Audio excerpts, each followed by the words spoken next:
The Arcturian Group, September 11, 2016. Greetings, dear ones, on this day that commemorates an event so many still remember and mourn. Know that nothing happens for naught, and that those whose physical bodies perished, chose pre-birth to be a part of some event that would help to awaken others. No one ever dies, although their coming home so suddenly created tremendous grief and loss for loved ones left behind. These dear ones chose to serve in this way, for the purpose of helping to awaken a complacent and somewhat protected society to the horror and pain that violence causes, as well as to open those sleeping eyes to many heretofore hidden issues. This event was an important lesson for the country of USA, which has often under the guise of actions necessary for peace and righteous protection, brought about this same suffering to others. The event called 9/11 brought forth a new and higher awareness of the meaning of peace, of oneness, and how violence even when far away and out of sight never brings about peace back home, for there is no far away, and there is no us versus them, there is only one. Peace is an evolved state of consciousness, and thus can and will never come through third-dimensional thinking, plotting, planning, and scheming. Real peace can only come about when the substance of it, a consciousness of peace, is present to manifest outwardly as peace. Peace is your job as light workers.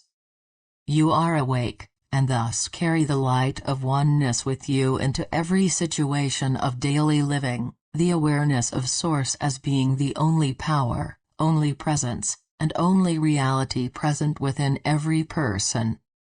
Too many still sit back waiting for others to make peace. In spite of good intentions, there are a few leaders who do understand this. True peace cannot manifest outwardly without the substance necessary to form it, a consciousness of peace.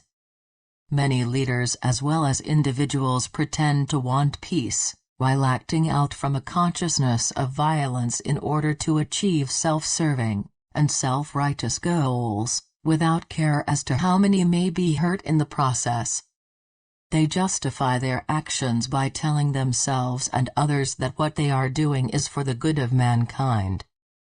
It is past time for pretend peace to end, for all involved to be honest with themselves, and for obsolete concepts of the past be allowed to dissolve into the nothingness that they are. Many of the world's so-called actions for peace are not, but are simply three-dimensional goals disguised in words of explanation that will cause the least resistance from the majority. However, the world is waking up and quickly becoming aware that the old ways no longer work. Promotion of and false information about peace efforts continue because there are those who profit from violence and war, and will continue to promote the false as long as a sleeping society allows it. The awakening world is quickly growing weary, and no longer resonates with the propaganda of violence and war. The glamour and glory of it is beginning to be seen even by those fully involved in it, for what it is: pain, suffering, and death, in spite of all the rah-rahs, flag-waving, and promotion by those who stand to benefit. When the world was fully third-dimensional, war and violence was seen and understood by the majority to be a natural and accepted solution to disputes. We do not denigrate the sacrifices of those who lovingly give their lives in the service of combating evil. The majority of these dear ones willingly have, and still are doing it from a place of love for others. Warrior energy is a powerful and positive energy that every one of you has experienced and integrated through events of other lifetimes. Do not think of warrior energy as violence, but as strength, power, and fearlessness. Those still needing to experience and integrate the warrior energy will have opportunities to do this as warriors for peace, truth, and love. Up to now, the world has seen peace only as an absence of war. However, it is now, today, a new time in which mankind is evolving to a higher level of awareness with regard to everything. In order to do this, the tools, beliefs, and actions based in duality and separation consciousness must be re-evaluated, within a new and higher state of consciousness. Holding to solutions that represent what has been outgrown only serve to keep individuals locked in ideas and solutions that will no longer work. Many believe that the world must remain as they have always known it, and that it must not change. Evolution is an infinitely ongoing process guided by each person's higher self, in order for an individual to awaken to the reality of his true self. Evolution happens when a person is spiritually ready for the next step in their awareness.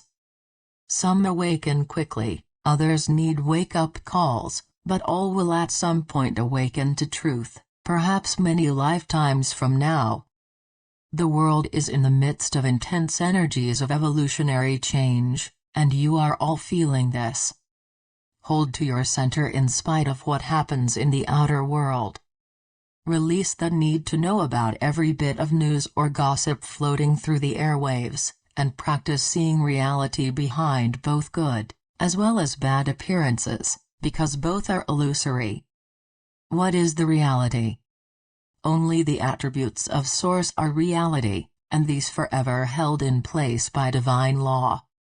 Peace, abundance, joy, completeness, wholeness, intelligence, creativity, etc., are only some of the aspects of the divine lying unrecognized within everyone.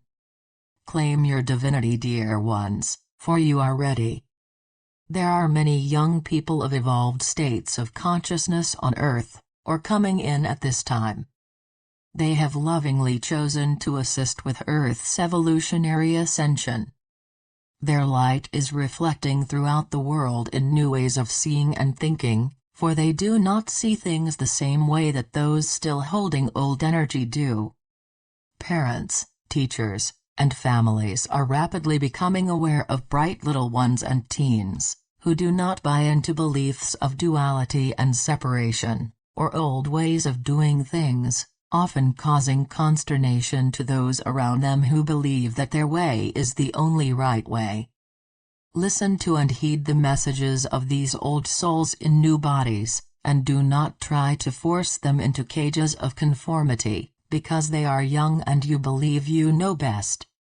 Yes, they need structure and guidance, but most of all they need to be loved and listened to with respect, for they are here to help birth a new world consciousness and a society of peace. Trust your intuition, for you will recognize them, and know that you are blessed if you are the parent, teacher, or guardian of one. Practice peace. Pet the dog who looks longing to you for some affection. Smile to the street person who may receive nothing but disgust throughout his day, while putting $1 in his cup. Be patient with the lonely neighbor who rambles on about nothing in a desperate need for companionship. Treat those who work with, or for you, with respect and recognition, no matter how obnoxious they may seem. Learn to be gentle to all forms of nature. The energy of these seemingly small actions flowing outward creates peace, for peace is nothing more than unconditional love, and where there is unconditional love, there cannot help but be peace. This does not always mean that an unpleasant person will stop being selfish and unpleasant, nor does it eliminate the need for some people spend some time away from others. When presented with the nonsense of a three-dimensional belief system, the awakened individual does not buy into, ignore, or blindly say, "God is all, it doesn't matter." He does not deny, but acknowledges what he sees, while at the same time recognizing the underlying truth. Example, you come upon a car accident. You don't say, "Oh, this is all illusion," and then leave, but instead you realize that you are witnessing the expression of energies based in duality, bad versus good, and separation, each driver separate from other drivers. You then proceed to assist as you can. It has been said, "Be in the world, but not of it." Let this be your motto for living the experiences of each day as a spiritually awakened person. A spiritually evolved state of consciousness automatically serves to bring light into every situation, no matter how seemingly mundane, often manifesting as the perfect solution to any problem. In this way, you gently, silently, sacredly, and without conscious thought, add peace to world consciousness. Peace is a state of consciousness at rest in oneness, and is often seen in persons who seemingly have no interest or knowledge of spiritual matters, having attained this state of consciousness in previous lifetimes. They are here on earth at this time to serve through action or example, their peace, fully established in consciousness. Many find themselves drawn to these individuals, because their consciousness radiates a gentle energy felt by those around them. Throughout the ages, many of these evolved souls have been ignorantly worshipped and pushed into undesired places of spiritual authority by those who did not and still do not understand that they themselves carry the same qualities they seek from this other person. As more and more people awaken and begin to radiate the energy of unconditional love, the consensus consciousness of the whole world will gently move into peace. This is your work. We are the Arcturian group,